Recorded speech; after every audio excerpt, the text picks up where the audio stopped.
এখন আপনি বলেন সর্বনাশটা কি হয়েছে? কালকে রাতে জোনাকি আপনার চিঠি লিখে বলে গেছে। আর কোনো চিন্তা নাই, আর কোনো টেনশন নাই, আমি জোনাকিরে ধরে নিয়ে আসছি। তোমার এই ভাইগনা বাইচা থাকতে তোমার মান সম্মান জীবনে নষ্ট হতে দিব না।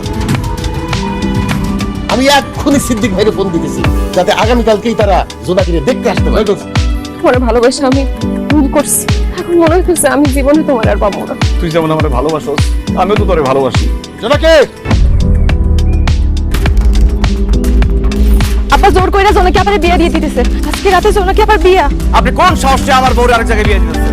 সর্ব অনেক আগেই আমি আর জোনাকি বিয়ে করে ফেলাইছি।